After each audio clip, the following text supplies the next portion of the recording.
नमस्कार, आप देख रहे हैं SPN9 न्यूज। SPN9 न्यूज में आपका बहुत बहुत स्वागत और मैं हूं आपके साथ नेहा।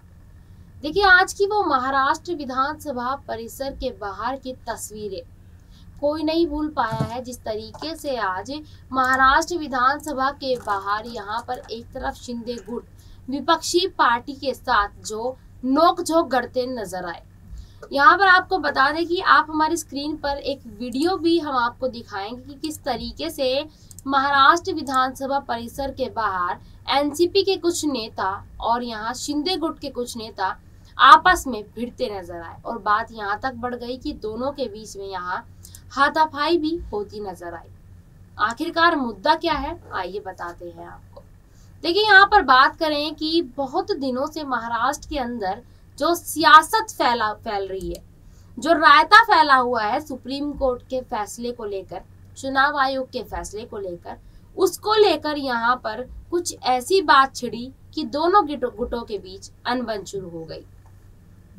अनबन इस हद तक आगे बढ़ गई कि दोनों गुटों के बीच यहाँ पर हाथापाई होने लग गई, एक दूसरे के ऊपर हाथ उठाने तक की नौबत आ गई। देखिए, यहाँ पर अगर बता दें आपको कि महाराष्ट्र में अभी तक ये माना जा रहा था कि जिस दिन मंत्रिमंडल विस्तार हो जाएगा उस दिन महाराष्ट्र में शांति हो जाएगी, लेकिन यहाँ पर मंत्रिमंडल विस्तार होने के बाद और ज्यादा राजनीतिक पारा जो है वो गर्म हो गया है। यहाँ पर आपको बता दें कि सुप्रीम कोर्ट की कल सुनवाई होनी है और ये सुनवाई होने से पहले आज महाराष्ट्र में ये बवाल देखने को मिला।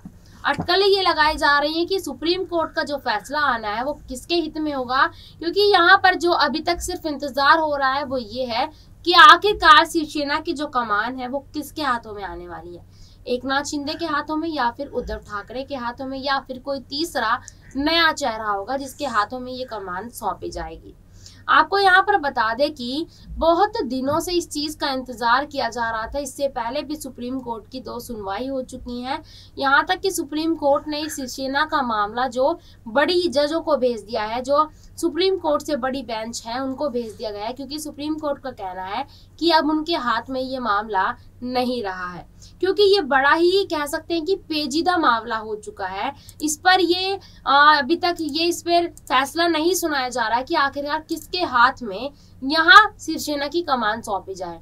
एक तरफ उद्धव ठाकरे हैं। अगर उद्धव ठाकरे के बारे में विचार किया जाए तो यहाँ पर बता दें कि उद्धव ठाकरे ही शिवसेना के असली हकदार माने जाएंगे और माने जाते रहे हैं, क्योंकि ठाकरे परिवार ने हमेशा से ही शिवसेना का जन्म दिया है। दूसरी तरफ अगर एकनाथ शिंदे के बारे में हम बात करें तो एकनाथ शिंदे वो हस्ती हैं जिनके पास सबसे ज्यादा विधायकों का समर्थन है, या यूं कह लीजिए सबसे ज्यादा लोगों का समर्थन जो है वो एकनाथ शिंदे के पास है, जिसको देखकर यहाँ दोनों लोग बराबर और हक की बात कहते नजर आ रहे हैं। लेकिन यहाँ सुप्रीम कोर्ट अभी भी इस असमंजस में फंसी हुई है कि आखिरकार ये जो शिवसेना है इसकी कमान किसके हाथों में सौंपी जाए।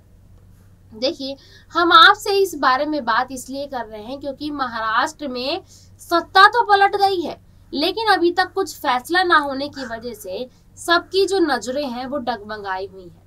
जनता को अभी भी पूरा भरोसा है कि महाराष्ट्र की सत्ता में फेरबदल होगा और दोबारा से उद्धव ठाकरे की सरकार वापस आ सकती है। यहाँ पर आपको बता दें कि एकनाथ शिंदे कुर्सी पर तो बैठ गए हैं। बीजेपी ने यहाँ एकनाथ शिंदे का सहारा लेकर शिवसेना को तो 2 गुटों में बांट दिया है, लेकिन एकनाथ शिंदे जिस कुर्सी पर बैठे हैं, क्या एकनाथ शिंदे के पास वो सारी जिम्मेदारी उठाने का, बोझ उठाने का उनके अंदर इतना ज्यादा वो है कि वो इतनी सारी जनता को समझ पाएंगे, जनता के बारे में, उनके हित के बारे में काम कर पाएंगे? क्योंकि अभी तक 1 महीने से ज्यादा हो चुका है महाराष्ट्र के विकास को लेकर अभी तक कुछ काम नहीं हुआ है, तो कैसे मान लें कि आने वाले जो 2.5 साल होंगे वो महाराष्ट्र के लिए काफी ज्यादा अच्छे साबित हो सकते हैं।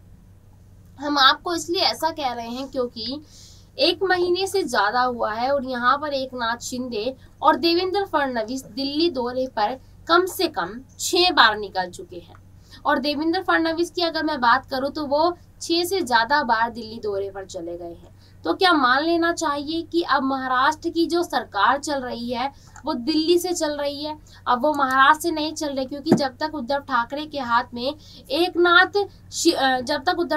हाथ में यहाँ मुंबई महाराष्ट्र का जो था कमान थी, तब तक कहा जाता था कि मुंबई से ही यहाँ महाराष्ट्र की कमान चलती है। लेकिन अब ये देखने को मिल रहा है कि दिल्ली से ही महाराष्ट्र की सरकार चल रही है। आखिर क्यों? हम आपको ऐसे इसलिए कह रहे हैं, आइए बताते हैं आपको अपनी इस रिपोर्ट में। महाराष्ट्र में विधानसभा के बाहर सत्ता पक्ष और विपक्ष के विधायकों के बीच तीखी झड़प हो गई थी। दरअसल भाजपा और एकनाथ शिंदे के विधायक पिछली सरकार के भ्रष्टाचार के खिलाफ प्रदर्शन कर रहे थे। इस बीच महाविकास अघाड़ी के विधायक भी वहां पहुंच गए और नारेबाजी करने लगे। देखते ही देखते माहौल इतना गरमाने लगा कि जोर जोर से नारेबाजी होने लगी। विधायक एक दूसरे को धक्का देने लगे। इस दौरान दोनों पक्षों ने गाली गलौज की और मारपीट भी हुई। इसका वीडियो भी सामने आया है। पूरे घटना पर शिंदे गुट के विधायक प्रताप सरनाइक ने कहा कि मैं 15 साल से सदन के सदस्य हैं, लेकिन ऐसा माहौल उन्होंने कभी नहीं देखा। सरनाइक के मुताबिक महाविकास अघाड़ी के नेताओं ने हम पर गंभीर आरोप लगाए हैं, भ्रष्टाचार के आरोप लगाए हैं और हम यहाँ लोकतांत्रिक तरीके से इसका विरोध कर रहे थे।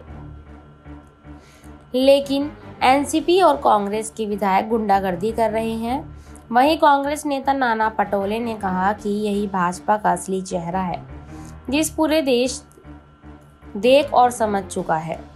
इस बीच आपको यहाँ पर बता दें कि जिस तरीके से यहाँ दोनों पार्टियों के बीच झड़प होती हुई नजर आई, उसको देखकर यहाँ सब अनुमान लगा रहे हैं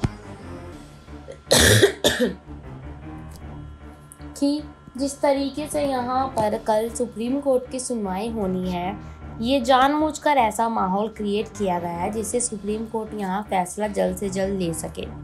लेकिन आपको यहाँ पर बता दें कि जैसे उद्धव गुट और यहाँ पर शिंदे गुट और एनसीपी गुट के बीच में जो झड़प हुई, उसको देखकर यहाँ पर सामने आ रहे कि 50 खोखे एकदम ओके के लगे नारे।